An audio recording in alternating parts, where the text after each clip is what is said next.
Captain for a minute? Yeah. Okay, we've got one more person, the captain from Homicide in Detroit coming, then we'll start the press conference.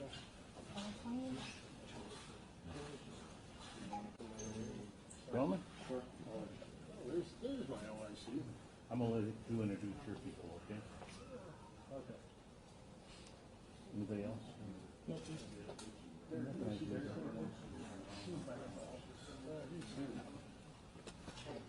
One minute to put the timer on.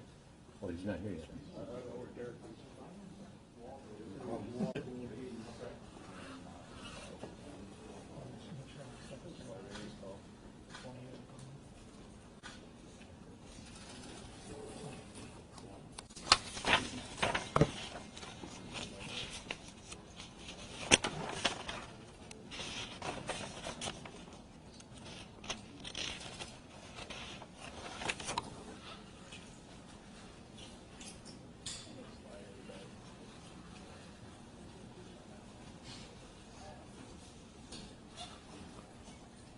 Okay, let me just start by making some introductions.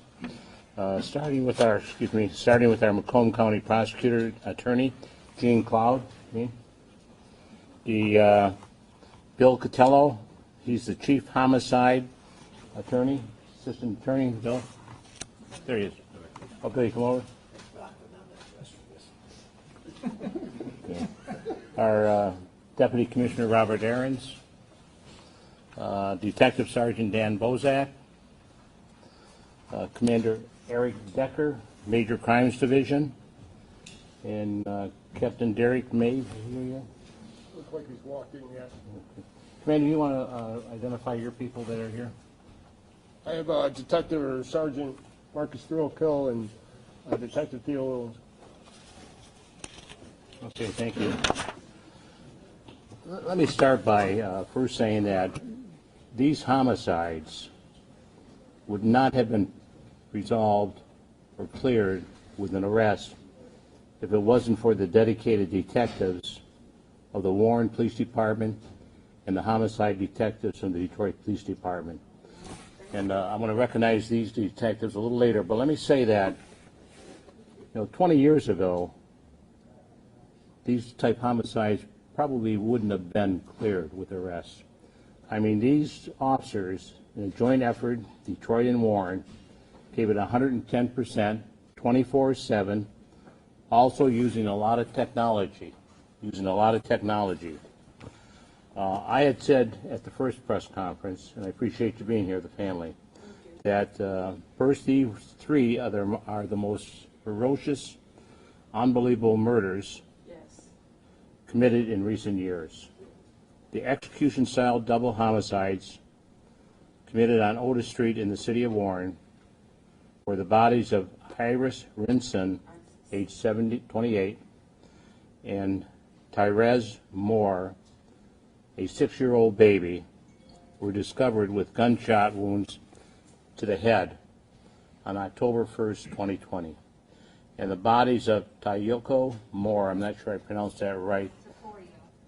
Thank you. The father of the 6-year-old victim, who had been shot in the head and burned in his rental car, was also found on Hyde Park Drive in Detroit by the Detroit Police Department, if you recall. Now, the execution-style killing of a baby, a 6-year-old, has shaken not only the Tri-County area, but has shocked the nation. I want to repeat what I stated at a press conference on October 2nd. The execution of a 6-year-old baby is truly evil, unthinkable, and shows no regard for life. Only monsters or godless creatures would pull the trigger on a 6-year-old baby. Now, it's intolerable, even in the criminal world, that they would take a baby and execute that baby. So justice is served and will be served. I'll provide you with some updates on the investigation, which includes the arrest of the, I think you've already seen the person that was arrested, but I also have photos.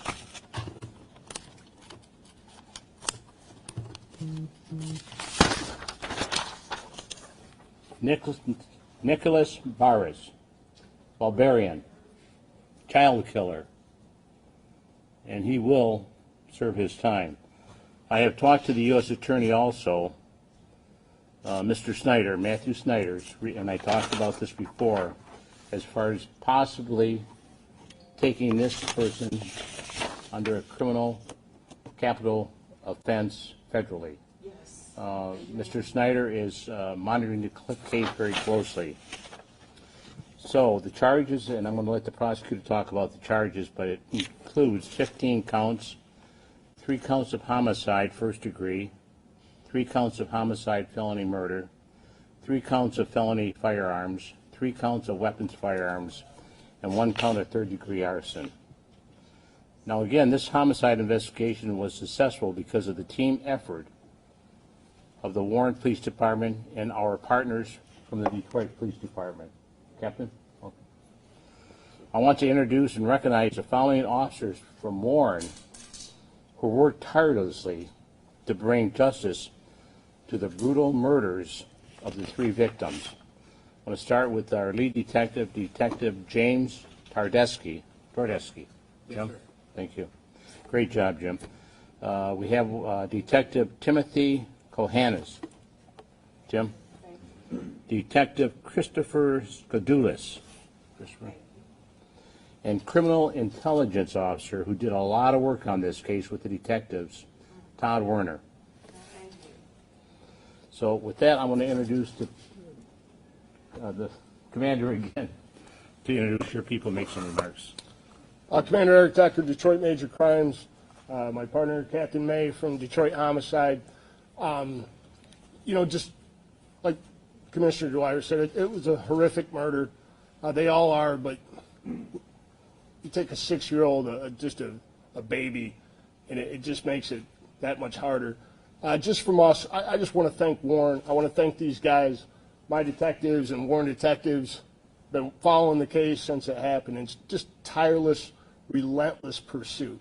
And the meshing of these guys has been incredible to bring us here today, to have probable cause to take somebody into custody and charge them with this horrific murder. Just relentless. It all goes to the credit of these individuals, these OICs of the cases. Just couldn't say enough about how well they've worked together. Warren Police Department in itself has just brought everything to bear on it. And I'm happy that we're here today and can bring a little bit of closure. Thank you. Thank you, Commander. Now I'll have our Macomb County prosecutor come up, Gene Cloud. Gene? I kind of want to piggyback on what Commissioner Dwyer has stated, and in thanking both the Detroit Police Department as well as the Warren Police Department for such a tremendous collaborative effort that they put in to make this arrest happen. I've worked with the Warren PD for many years, and the level of talent and dedication in all of these men and women is to be commended. And I think the citizens of Macomb County should feel proud, not just the citizens of Macomb County, but the citizens of Warren especially, that these officers and detectives have dedicated their lives to making everybody safe and their community safe. And that really should be commended on all fronts, along with the Detroit Police Department. We met with detectives this morning. They presented the case to us. We reviewed the evidence, and we found probable cause to issue a 15-count warrant. And let me be clear that the individual that was charged is presumed innocent until proven guilty in a court of law. The information that was charged are allegations at this point and are giving notice to that person of what the charges are.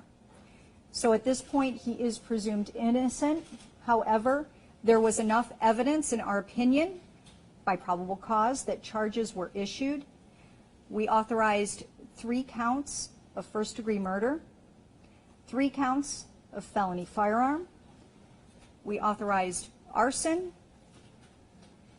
And at that point, we will be proceeding forward, and evidence will be presented in a court of law, whether it be preliminary examination or trial. And again, thank you to all who did such a tremendous effort. Thank you. Captain Day, would you like to say a word? You're in charge of the Homicide Division in Detroit, and you have some of your officers here, investigators. Yes, I would like to thank the teamwork between Warren PD and Detroit PD. They work tireless hours and dedicate a lot of their personal time to solving this case. And also I want to give condolences to the family and loved ones of the persons that were lost. And I just want to say great work. It's a pleasure meeting all of you guys. And great work for my team too. Thank you, Captain. I also want to, on behalf of the Warren Police Department, send our condolences to the family. I know it's a very difficult time, but justice will prevail. It's going to be very difficult for the next several months, maybe for the next several years, maybe for the rest of your lives.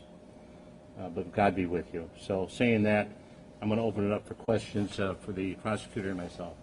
Do you have any idea of motive here? I can say this. It was all about drugs and money.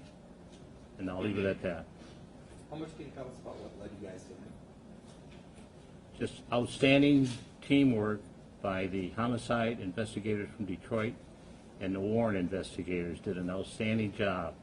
It was good old-fashioned police work along with some outstanding technology that we have today that brought us to identifying the suspect. Are you looking for any others involved in this? No. How planned or organized was this? Is this something weeks in the making, spur of the moment? Well, we can't get into any details today. I appreciate the question, but you know, a lot of this information will come out at the preliminary exam later this month.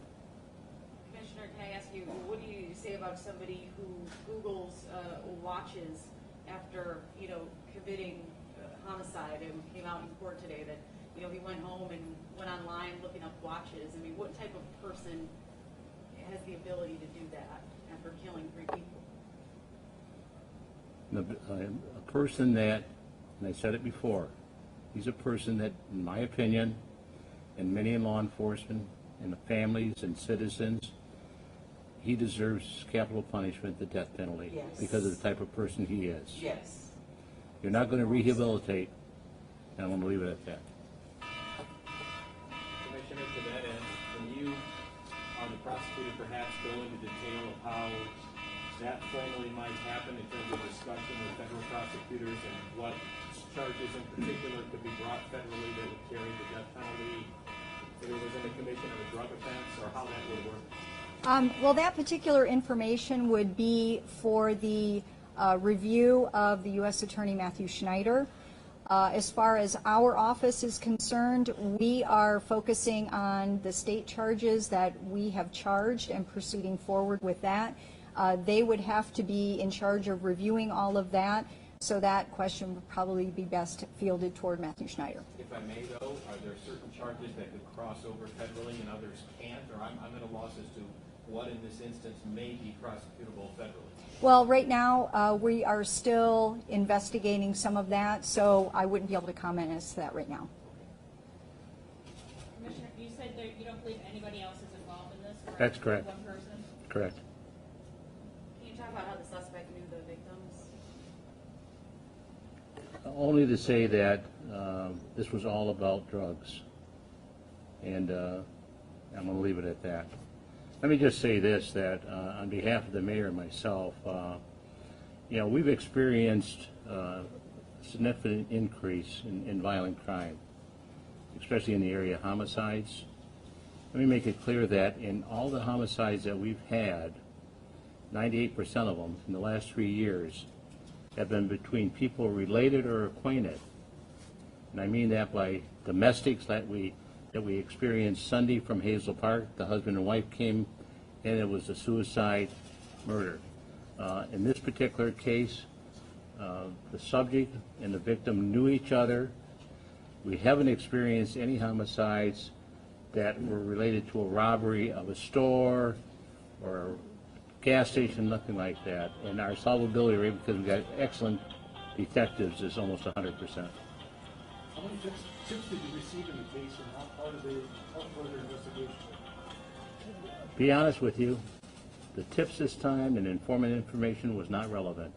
It was these gentlemen here from Warren and the gentleman here from Detroit that put this case together because of their hard work, their dedication, and their tireless efforts. Can you talk about the technology that was used? You mentioned technology was used in this case. I would like to, but I can't. Thank you. Any of the video from the street coming useful? Some of that we have on evidence will be revealed at the preliminary exam of the trial. Do you know which homicides happened first? Meaning were they... We do know that, but at this point, we're not going to talk about that as far as when they happen, how they happen. Any elements you can share about going to the Detroit location with the car and et cetera? Or why two locations? Anything relevant you can share with that? No, I don't think, Jim, you got anything to say about that? We have a pretty good idea, but again, I would defer to the court process. And 3 first-degree murder charges. Right? Well, Yes. so again, we want to thank you. I want to bring closure to the family, which is very important. Yes, it is. I mean, did you want to make a statement at all? Did you want to come up and make a statement? I'll do my best. And you want to identify yourself? Yes. My name is Yolanda Farmer. I am the mother of Isis Remsen. I would like to thank you all. And some cases go long before they're solved or you get anyone. And even though both of our families, Taquayo Moore, Isis, all of us, we went over all these scenarios in our head, and we just couldn't put this together. And thanks to the detectives, how you comforted me when I needed it, thanks to all of you guys, we have some closure, not a lot. We just want to see justice done. My daughter leaves, an 8-year-old granddaughter, and this man lived around the corner from us. And she's scared. I'm scared. It's just scary. And I don't wish this on anyone, our pain and grief. And we just want to thank you all for all your work, we weren't working with you, but we were up with you, trust me. And we're praying behind you. And the detectives, the comfort that you brought over me, we really, you do not understand how we feel to know this soon that you have a suspect in custody. You really don't know how much that brings a comfort over me. It doesn't solve everything, because we will never be able to bring these people back, but you have really helped us a lot. And maybe tonight I'll get some sleep. Thank you. God bless you both. Thank you. Thank you. Thank each and every one of you. Thank you. So, thank you very much.